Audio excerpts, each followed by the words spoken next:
Hello and welcome wherever you are to the Ricardian Podcast, the podcast that takes a deep dive into the life and times of Richard III and which is brought to you by the Richard III Society. My name is Alec Marsh and it's my great pleasure to introduce two fascinating guests for this third edition of the pod. First, I'm delighted to say that joining us is the historian Joanna Laynesmith, visiting research fellow at the University of Reading, and author of a biography of Cecily Neville and an expert on medieval queenship. This is Joanna's second appearance on the Ricardian Podcast, so welcome back. Thanks very much. Next, I'm privileged to welcome Dr David Grummitt of the Open University. David is a historian of late medieval and Renaissance Britain and Western Europe, with expertise on military history and the Wars of the Roses.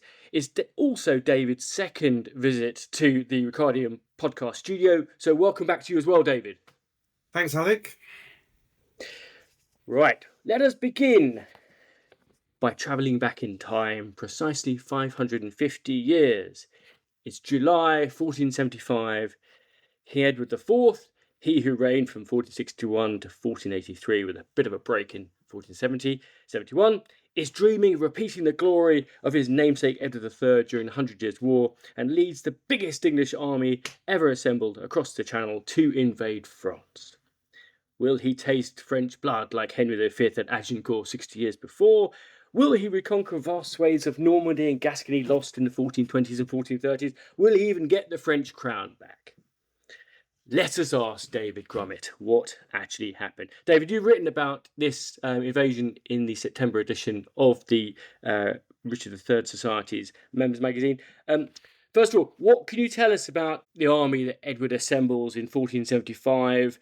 And what do you think his intentions were back in that long, hot summer? Okay, thanks, Alec. I think the first thing to say, as you already have done, is that the army was very large. This is the largest army assembled by an English king for overseas service in the 15th century. It's much larger than the army that Henry V took on the Agincourt campaign, and much larger than any of those other armies assembled during the course of the whole 100 Years' War. So how much large are we talking? You know, how big? Do we know how numbers of fit on the ground, boots on the ground? We're looking realistically at an army of about 18 to 20,000 men. We have a sense of who indented with the king to bring troops. So it's a vast array of the English nobility and the knightly class, led of course by the king's brothers, George Duke of Clarence and Richard Duke of Gloucester, as well as many other peers, members of the king's household, specialists, a massive artillery train. One of the things that's really important in 1475 is the huge effort that Edward goes to making an artillery train, building new cannons that foreign observers say rival even those of the King of France or the Duke of Burgundy.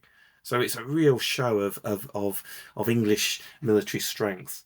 And the other thing to note as well is something that makes Edward quite unpopular, I think, among his captains, is he tells his captains they've got to bring their horses with them. And these horses have got to be the kind of horses that they can ride into battle. So a really significant proportion of the English army in 1475 is mounted. And while it had been traditional for English troops to ride into battle, they had traditionally fought on foot. But in 1475, I think there's a real sense in which much of the English army is expected to also fight on horseback. So the men-at-arms, the knights in full harness, fighting on horseback, as indeed their French and Burgundian counterparts would do. So it's a seriously formidable force, and it's a big force, and it's got modern technology backing up to it. Before we lunge into what actually then happens, can you give listeners a bit of context? Because, this isn't the first time it's happened. There's the 100 Years' War, there's the Treaty of Troy. What's in Edward's mind? What's the background to this this invasion? Well, I think the background is slightly different, perhaps, to those earlier campaigns, inasmuch as there's a very strong sentiment in the 1460s. So Edward begins to think about this in the mid to late 1460s. The 1468 Parliament is perhaps the first time that it's sort of officially floated. But there's a lot of discussion at that time about how internal divisions can be healed by external war. So the best way to get over what has just happened in England, the rebellions of 1459 to 61 and the war that continues right until 1464. The best way to get over that is all get together, led by the king, and go and bash the French. And that's a very sort of English response. Henry V had done the same sort of thing. If you think of the problems of the Lancastrian usurpation in 1399 and that really difficult first decade of the 15th century, Henry V brings everybody together in this royally led war effort. And I think Edward is trying to do the same in the 1460s. Part of the problem, of course, is that wars are very expensive and Edward hasn't got a lot of money. And the only way he can get money is by asking Parliament for taxation. It's a real principle of English government in the late Middle Ages that the only way that you can really go to war, to go to the expense of foreign campaigns, is to call Parliament, get a big grant of taxation, and raise your army accordingly. The problem is, in 1468, is that not everybody thinks that Edward is spending the money where he should be, and that's one of the reasons why we get the rebellion in 1469, 1470. In 1472, Edward comes back to Parliament and asks for a big grant and gets lots of money. Not enough, so he goes out literally with his begging bowl, trading kisses, we're told, kisses with maidens for a bit of hard cash.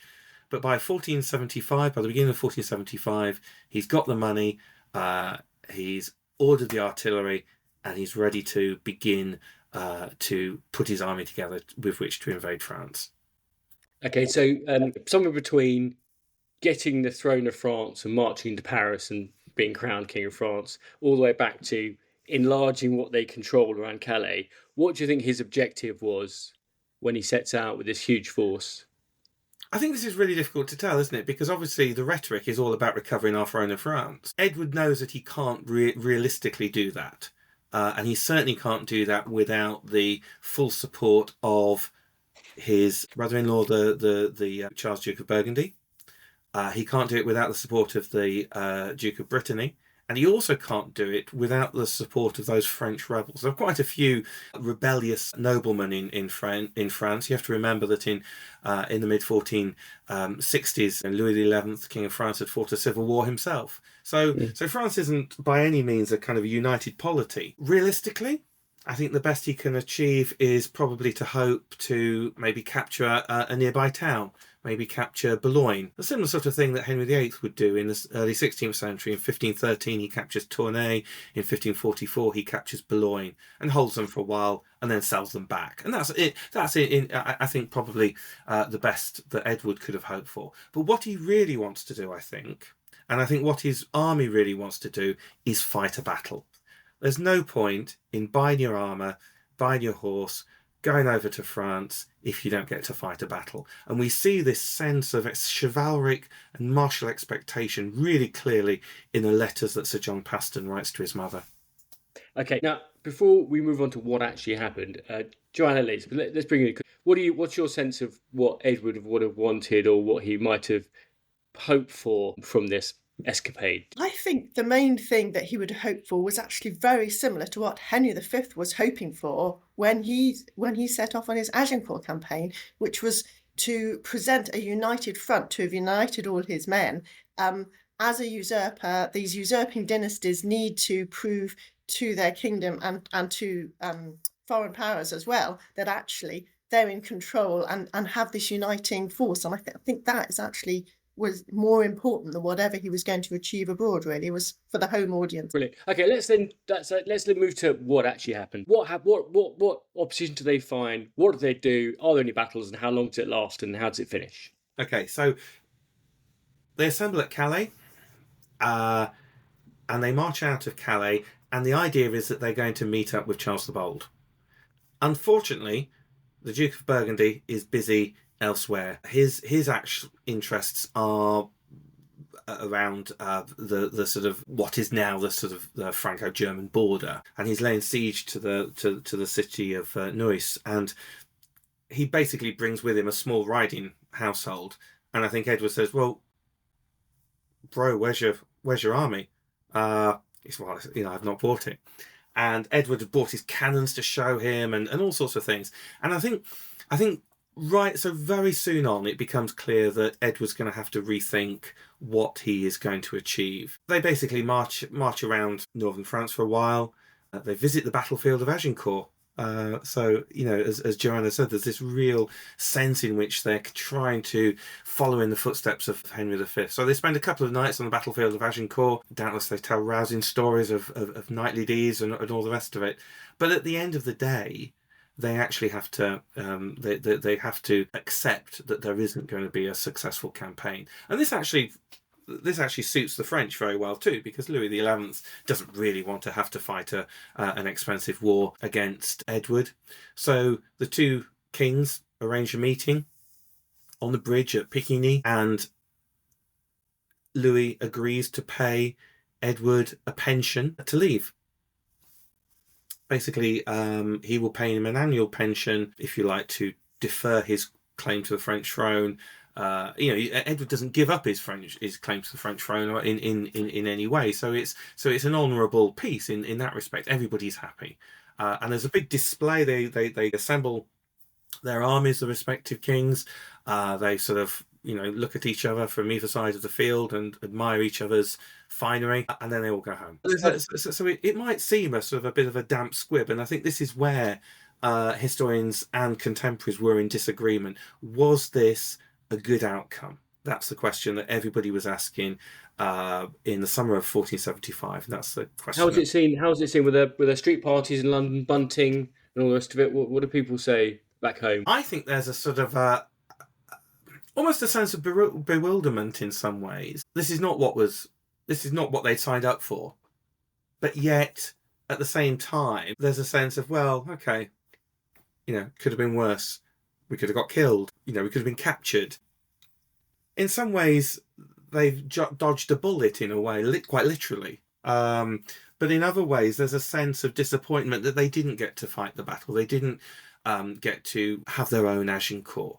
And again, one of the things I talk about both in the bulletin, I think, but also in my article in the Ricardian that was in 2024, is this sense of disappointment. So John Paston's letters to his mother, which I've talked about in, there's also an article on the Society's website, real sense of disappointment that they didn't get to fight their battle, that this wasn't a great chivalric martial escapade. Let me jump in there, David. So it says, you said the lump sum, the kind of the Danegeld that Louis XI had to pay was £11,000, I think, and then a pension of $10,000 a year. I mean, just for those of us who aren't au fait with what a pound could buy you in 1475, what do we think that's worth?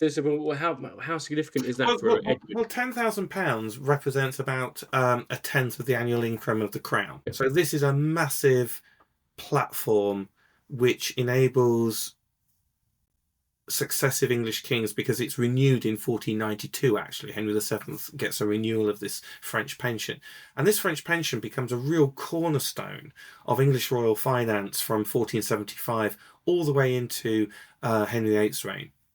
So 10% of the crown income, is it helpful to, so for example today the UK government spends $1 trillion a year, so a tenth of that is that, I think it might be 100 billion, might be something like that. But what's important about it is it's paid in gold. So this is actual cash which is dropped off, and of course this is a cash economy. The king needs cash. A lot of royal finance is based on credit. So to have hard currency is really, really important, and this is something that I think gives some sense of strength and solid security to Edward's finances in from 1475 right the way through to 1483. And actually, in my Ricardian article that's coming out this year, in the next issue of the Ricardian, I talk about the financial problems that Richard faces in 1483 because of the temporary withdrawal of this French pension when Louis dies, because of course. There's a real sense of change in 1483 with both Edward and Louis XI dying. Okay, so in your article in the Society magazine, you say that the campaign of 1475 represented the apogee of Yorkist kinship. How certain are you that this is this kind of standout achievement of the Yorkist dynasty? It's, to be honest, Alec, it's a deliberately provocative statement. But one of the reasons I said that was because I suspect Edward IV himself might have seen it as the apogee of his kingship. If we look at his Garter stall at Windsor, and the Misericord at the end of it has this wonderful carving of him meeting Louis at the bridge at Picquigny. And you know, for princes to meet, princes don't meet very often. So for Edward to meet Louis, a French king, I mean, it's a little bit like, almost, isn't it, the status that President Putin's meeting with Donald Trump gave President Putin. There was a real status with meeting other princes. And Louis is the greatest prince in Christendom. There's no doubt about that. The King of France is the most powerful prince in Christendom. And for Edward to be meeting with him and to be getting these concessions from him, this payment from him, is a real recognition of just how powerful England is and how Edward has put behind him all those troubles of 1470-71. Edward is now, you know, he's brought his realm together, as Joanna says. He took them over to Louis's backyard, and he's forced these concessions through a personal meeting with the French king. Okay, so Joanna, let's bring you in. So the apogee of Yorkist kinship. Do you think there are other competing achievements that we can say, well, actually, that was that's more impressive, or that was longer lasting? Is there anything else we can point to as an achievement of this era? Well, I think a lot of it is kind of, they're just sort of building on Lancastrian things and things that the Tudors then pick up in terms of reforms in government and that kind of thing, building on patronage, drawing more kind of Burgundian and French stuff into the pageantry of court life. I don't think there is anything else that quite stands out like this. I hadn't really thought about it until I read David's article. I'm going to be completely honest here. I was persuaded. I thought that this really shifts things, because the relationship between England and France had been humiliating for England through the Lancastrians. That's such a key factor in the process of the Wars of the Roses.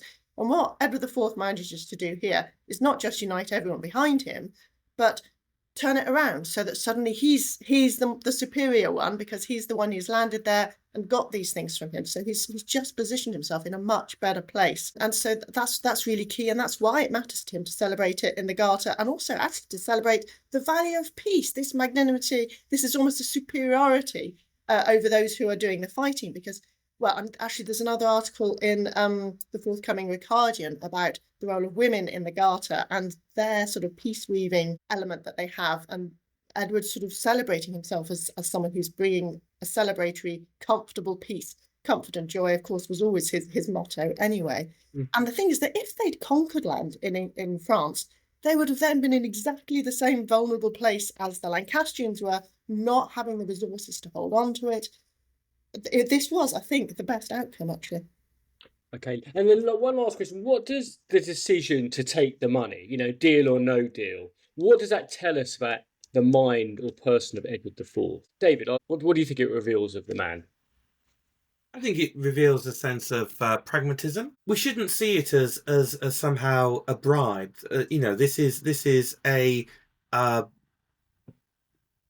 concession by the French king. It's absolutely a concession by the French king. Where we talk about the pensions that Louis offers some of Edward's councillors, like Lord Hastings, and the suggestion that Richard, Duke of Gloucester, refused one, and somehow that makes Richard more honourable.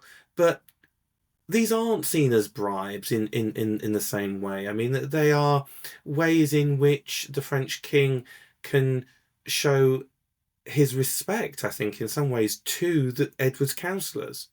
And Edward's councillors, in return, have a measure of their importance. That the greatest prince in Christendom is giving them a pension to not be an advocate, but actually be a sort of a channel through which the French voice can be heard at court. There's no sense in which these people are in the pocket of Louis XI. And that's very clear just 2 years later when Hastings and Gloucester get together and try and persuade Edward to intervene in Burgundy when Charles the Bold is killed very suddenly. Brilliant. Thank you very much. Now let's move to the second topic of the podcast, which is the Titulus Regius, the very important document from Richard's only Parliament of 1483, which gave him his right to the throne. Now, Joanna Laynesmith, you've written a fascinating article on the Titulus Regius and its repeal in 1486 under Henry Tudor for the Society's magazine. Your article turns on the Titulus Regius itself and what we know about its repeal from sources including a certain lawyer's yearbook from 1555, which all sounds dreadfully complicated.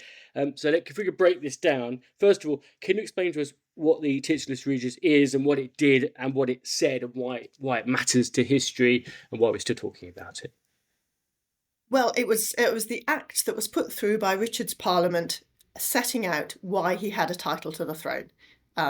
It sort of starts by saying some people aren't really clear what his right is based on, so here we are explaining it. And it lists all the ways in which Edward IV's marriage was dubious.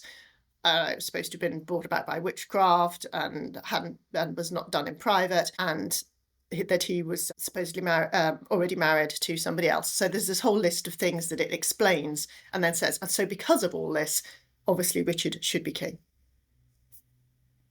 So that's what it. Should we talk about bastardy and legitimisation at this precise point? Because when people think about it, they always say, "Oh yes, this is the act that delegitimised Edward V and Richard Duke of York and Elizabeth of York," but it didn't do that. No, it didn't do that. It absolutely didn't, and because Parliament could be used in the legitimisation process. It had been for the Beauforts. But that's not what was happening here. It was a question of Richard explaining that, of course, he was the rightful king because Edward IV's children were illegitimate and because George, Duke of Clarence's children were barred from the throne because of their father's attainder. And so for these reasons, none of those children could be on the throne, and the next in line was clearly Richard.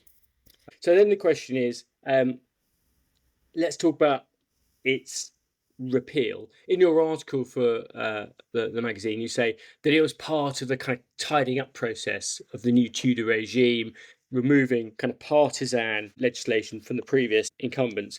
So I suppose that partly answers this question: is why was it scrapped? How did he do it? And then if you could feed that into this lawyer's yearbook, which dates from 1555, so like 70 odd years later. So how does that all hang together?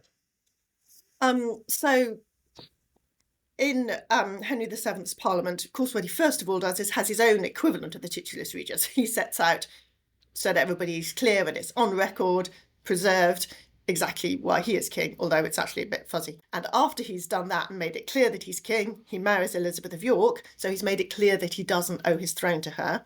And then after he's married Elizabeth of York, there's more legislation in the next session of the same Parliament. First of all, actually, reinstating Elizabeth Woodville as well, so that she, Edward IV's widow, so that she's reinstated as queen with her lands. And then he repeals this Titulus Regius, and the explanation is that it's all untrue and false, and so they don't want that being kept on the record. And obviously this makes sense because for Henry VII to allow a document which said that his wife was illegitimate and therefore didn't bring the Yorkist legitimacy with her to the throne would be potentially dangerous. It could be a tool for rebels in the future, rebels who would be looking to Edward IV's sister's children would say, well, no, actually they've got more claim. The De La Poles have more claim than Elizabeth of York's children, which of course that happens anyway. But it's Henry trying to get rid of the sort of the most damning information on that, and he wants it struck from the record, got rid of completely. Of course, in fact, it isn't that they never take it out of the parliamentary record; it stays there, but other couples are obviously destroyed. So what the yearbook is a record of the lawyers' conversations about what's going to be happening, the legality around this. So the yearbook is a collection of explanations about legal decisions and acts of parliament that have been happened through the year. And it's been going on right through the Middle Ages. Lawyers are passing these around, they get copied and recopied. And then when printing comes in, people start printing them. But there's different versions, of course. So they do one at the end of every year. They do a book or every couple of years explaining what's happened in the past couple. The manuscripts are assembled in that way. Yes, that's how the manuscripts are put together, so that people can go through each legal term. So in your article, you say that there's obviously this yearbook of 1555 which we've been looking at that makes an interesting comment, but there are 4 or 5 previous yearbooks between the Titulus Regius, the repeal of it, and this moment in 1555, which don't mention what you're about to explain. Yeah, that's right. So the earliest surviving printed versions of the yearbook for this year don't mention the repeal. And we've got one from probably 1508, when Henry VII was still alive. Richard Pinson printed it then. And then various other printers who were kind of taking over Pinson's business at various points keep printing these different editions. So there's at least 4 previous ones. And then Richard Tottle in 1555 suddenly adds in this extra bit. I mean, there were probably other extra bits, I have to admit. I haven't worked through to find out all the differences, but he's drawn this extra bit in. And so I was thinking, well, why suddenly 70 years later do they think it's worthwhile putting in this extra bit? Why has it been surfaced and being discussed by lawyers? And I think the key thing is that Mary I had just become queen. And of course, Mary I also had an issue with her legitimacy. Henry VIII's acts of succession had bastardized her. So unlike the Titulus Regius, these acts of succession explicitly said, by the authority of Parliament, we are declaring Henry VIII's marriage invalid, marriage to Catherine of Aragon. So those were acts that bastardized Mary. So it makes complete sense for the lawyers who were sort of looking for precedents of previous laws in Mary I's reign to repeal those acts of succession, strike them from the record, just as the Titulus Regius was, to say, look, this has happened before, an act which changed the succession. And so what I think's happened is that it's been misread, misunderstood by the copyists that it was like the act of succession. So that's why in the law book we've got in 1555, it describes it as an act which bastardized Edward IV's children. It didn't, but by 70 years later, it was a logical assumption that must be what was happening, because that was what happened most recently for Mary. And the context is Mary reigns from 1553, so this yearbook is from 1555. So it might have become understood erroneously that the Titulus Regius had delegitimized, I suppose, those people, or it was a deliberate misrepresentation in order to show that it could be done again. It could have been deliberate. I think it's most likely accidental. Most of these things are. I mean, when you look at how chaotically it's written, it gives the title very inaccurately anyway. So there's other errors in it. So that's So I think it was probably just error. David, what do you make of Joanna's thesis on this yearbook from 1555?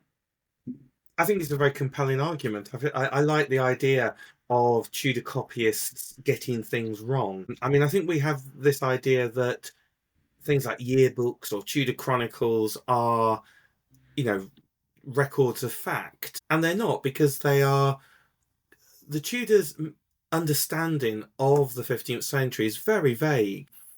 Cliff Davis, in an article a long time ago, sort of showed just how little people in Henry VII's reign really understood about what had happened in the Wars of the Roses, for example. The general understanding of the circumstances of Richard's accession in 1483 must have been a complete mystery, even to the most learned students of the Inns of Court, of the people who read the yearbooks. So I think that's right. And one of the mistakes, of course, historians have made when looking at Titulus Regius, but looking at all sorts of other things to do with Tudor reflections on the late 15th century, is to believe that the Tudors knew what they were talking about. What do you, Joanna, what do we think, if it's not too big a question, but what do we think that the repeal of Titulus Regius and the way it was done, what does that tell us about Henry VII? Does it tell us anything? Do you think any other monarch would behave the same way? I think any other monarch probably would behave the same way, to be honest. It's the sensible, pragmatic thing to do. You get rid of anything that undermines your position. And so the similar stories that dogged earlier dynasties were much harder to control, because they were things that you find up in chronicles. The story that of Edmund Crouchback, the idea that Henry III's eldest son was really Edmund, the ancestor of the Lancastrian dynasty, and that's something you just find all over the place. But it's not something that the Yorkists or Richard II could have been in a position to control. It probably doesn't come until after Richard II anyway. But yeah, the Yorkists couldn't have got rid of it. And similarly, the story that the Yorkists' ancestor, Roger Mortimer, had definitely been declared Richard II's heir. Again, that was something that was very difficult for the Lancastrians to take, because it's not something that's in a government document that, or maybe it was and it was destroyed, I'm not sure. But certainly it's appearing otherwise. So no, I think Henry VII was just behaving in the sensible way. And of course, yes, much is made of the fact that it was unprecedented, that he repealed it unread, so they didn't read out what was in the Act before repealing it. That's really unusual. But can you imagine standing there and saying the Queen's mother's a witch and an adulteress? I mean, you just couldn't do that in Parliament either. So of course he had to do it unread. Okay, and David, let's bring you here. So what do you think the fact of the Titulus Regius, and then the fact that it's repealed, and then the fact that Joanna has pointed out that its existence has potentially informed part of the mind of people behaving 70 years later. What does all this tell us about the role of Parliament in legitimacy and kingship? Because, we get this sense of Henry VIII is a dictator, he can do what he wants. Henry VII turns up with a bunch of mercenaries and takes the crown, is in charge, grabs hold of the executive felt tip pen and starts doing whatever he wants. What part does Parliament actually play? So Tudor parliamentarians and Tudor jurists, the best example being Sir Thomas Smith, writing in Elizabeth's reign, have this big thing about how Parliament has become more powerful. And that's something which really suited late 19th, early 20th century historians to think about this rise of Parliament. So one of the things that Smith says is when reflecting on the Tudor Parliament, the Tudor Parliaments now determine the religion of the country, and they determine the succession. And of course they don't, any more than late medieval parliaments did. Titulus Regius, I think one of the mistakes we sometimes make about it is that it is this binding legal document that the basis is legalistic. And the basis of all these documents and all the repeal of these documents and the interpretation of these documents is always political.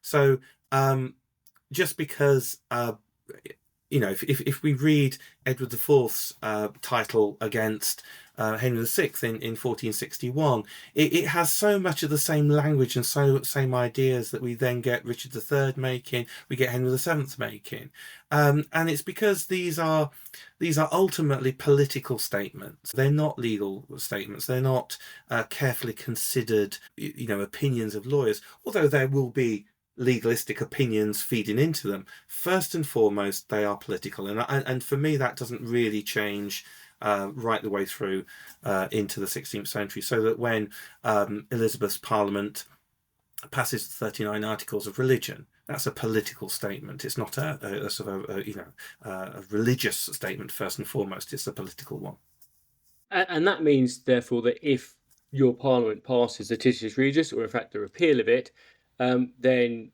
you, as the king, you have the right to do it because the country politically is supporting you. Yes, absolutely. And also we mustn't remember, must really bear in mind that Parliament in this period really does consist of three elements. The crown, the most important element in Parliament is the crown. Then there are the Lords, who are assembled by personal summons to Parliament, individuals. And then, of course, the Commons. Parliament can't exist and can't function without all three of those. But the king is the head. And like any other body politic, if you cut off the head, the body dies and the head directs the body. And that's a really powerful metaphor, which it continues all the way through into the 17th century.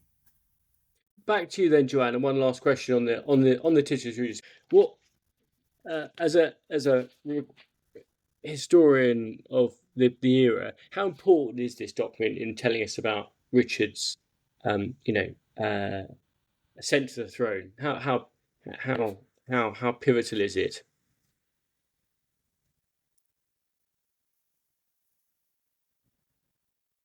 I suppose it is as important as the clear statement of the message he wanted people to understand as to how he had the throne. Because until that point, you do get all sorts of confused stories. I mean, if you look at Dominic Mancini's account, it's all sorts of different things. And then that there was a foreign bride that Edward IV was married to, that actually Edward IV was illegitimate. And so it's really important to have the Titulus Regius here and know this is the grounds on which he was claiming the throne. I think that's it, really. Yeah, that's fair. And because you think, I mean, it obviously comes from his canon, even if he didn't personally write it or if he didn't dictate it. Bishop Stillington is the alleged author, is it? So you imagine there would have been a meeting somewhere with sort of tallow candles burning and people in kind of fur-lined robes are kind of pacing around discussing, well, what's gone wrong? Who are these people? Let's put it down in black and white so everyone can know about it and we can vote on it. Yes, absolutely not just coming from Richard himself, but it being put together by those who thought that he should be king. Yeah. Okay, very well. Look, thank you. I mean, obviously, that makes it quite important that we understand what it is and how it was, how it was then excised, and I suppose how it's interpreted. I think one thing that emerges from both the kind of stories we have is the way that the recent past, has such a hold on the present in the past we're talking about. Because Edward IV is definitely kind of, as you said, he visited Agincourt when he was there, and Agincourt is but a generation or two before his own actions, and then we've got Mary I looking back to look forward into her future as well. Thank you very much to both of you for this. Thank you to our listeners as well for joining us. As I said earlier, everything we've talked about today is covered in detail in the September edition of the Ricardian Bulletin, which is the magazine of the Richard III Society, and which you can get by joining and subscribing to the Society. If you aren't already a member and would like to be so, or like to find out more about what it entails, you can find us online at richard3rd.net, which is Richard followed by 3 I's and .net. There's lots more information there about membership and member benefits, and you can join online as well. If you'd enjoyed listening to the podcast, please do share it and pass it on. Until next time, that's it from us. Thank you very much, and goodbye.